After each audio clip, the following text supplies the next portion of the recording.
Jury deliberations just began in the trial of 3 men charged with killing Ahmaud Arbery in Georgia last year. Travis McMichael, his father Gregory McMichael, and their neighbor William Roddy Bryan were all charged with murder and other counts for the death of Arbery. Arbery is a 25-year-old black man who was jogging in the neighborhood when he was shot to death. The state argues Arbery was hunted down in an act of racist violence. The defense is arguing that Arbery was, quote, lurking and posed an unpredictable threat. The case calls the idea of self-defense itself into question. So let's bring in Melissa Redmon, a law professor at the University of Georgia and former prosecutor, to discuss the details. Melissa, welcome to Quicktake. Give me the top line of what happened today heading into these jury deliberations. What were the key takeaways from the closing arguments from both sides?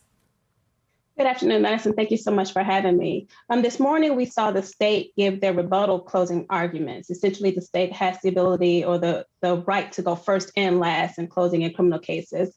And after hearing from the defense attorneys yesterday, the state concluded their closing arguments this morning, highlighting points pointing to guilt of all 3 defendants, hitting on each point made by the defense attorneys yesterday, and really kind of bringing home their points in the case in that the McMichaels were not acting in self-defense. They did not effectuate a lawful citizen's arrest, and giving all of the reasons why the jury should find in the state's favor.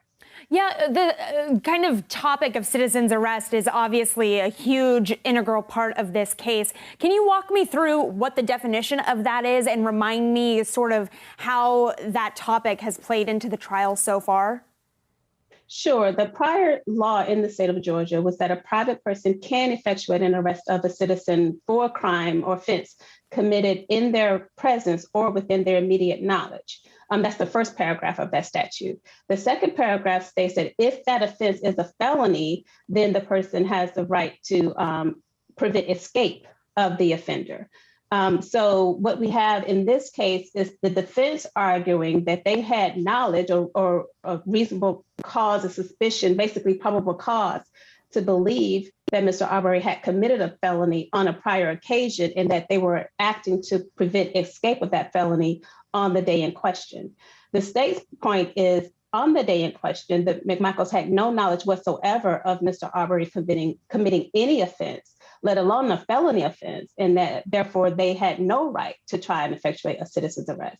So the argument really comes down to whether the jury believes that the felony, if one had been committed, had to have been in their presence or immediate knowledge, meaning that day, or if they're entitled to take the totality of the circumstances of all of their interactions with Mr. Arbery on prior occasions, what they knew from prior videos that they saw on Facebook page or just neighborhood gossip, whether they're entitled to use that for that reasonable and probable suspicion of a felony that they believe he was escaping from on the day in question. Mm-hmm. So for malice murder, they would have to show a malignant or abandoned and malignant heart, basically that they acted with such depravity that it arises to the level of malice. Yeah. Malice murder in Georgia doesn't mean what it may mean in other states. There's no premeditation required or anything of that nature.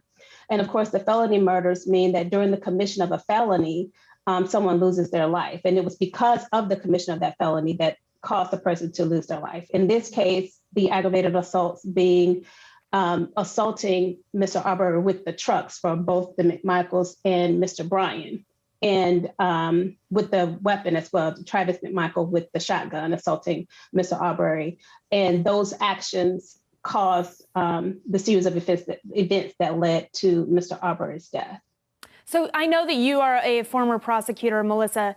What grade would you give the prosecution in this case? How do you think that they did, and how do you think that'll impact the outcome that we hear in this trial? I believe the prosecutor put on an excellent case. They provided the Arbery family with excellent advocacy. They dotted every I, crossed every T. And I'm familiar with Ms. Donikowski, and I expected nothing less from her. They showed passion. They showed restraint in that as emotional as this case is, we want you to base your verdict on the evidence. And the evidence shows that the defendants are guilty. I think she did a great job of rebutting each of the defendants' arguments and kind of walking the jury through the case step by step through each of the charges, telling the jury how they should go about in their deliberation in consideration of each of the charges, right. Even going to the extent of explaining to them how they should fill out the verdict form.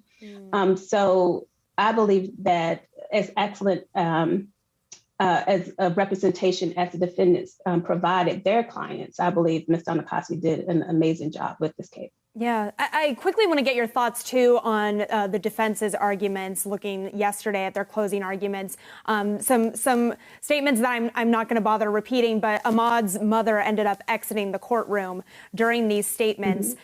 How do you think something like that lands with the jury? Did the defense do that because of, potentially the racial makeup of the jury? Or what do you see the strategy behind those comments being, and how do you think they'll sit with the jury? I believe the strategy behind the comments was to show that there's been a narrative of Mr. Arbery being a runner and jogging through the neighborhood, and that's what he was doing on this occasion. The defense needs the jury to believe that Mr. Arbery was in the neighborhood for unlawful purposes, that he was there breaking into houses or casing the property or something to that nature, not that he was just out for a jog. So the purpose behind the comment, I believe, was to paint a picture of someone in khaki pants with, shoes with no socks, was not out for a daily jog. I think there was a better way to say that, a less inflammatory way and grading way of saying that. I don't believe it was a off-the-cuff comment. Looking at the defense's argument, I believe everything they said was planned and very well thought out. And as you said, it may have been, and one thing about trial advocacy is you have to know your audience or believe you know your audience. So, one has to wonder whether or not the attorneys believe that type of comment would have landed well with that particular jury. And we won't know until they return the verdict. Yeah, in our final minute together, Melissa, do you have any insight or intel into what you think the jury may be most considering in these deliberations and where you potentially see these deliberations landing? I believe there may be a question, and I think they will focus a lot on the citizen's arrest statute, and that is because both sides argued it very differently.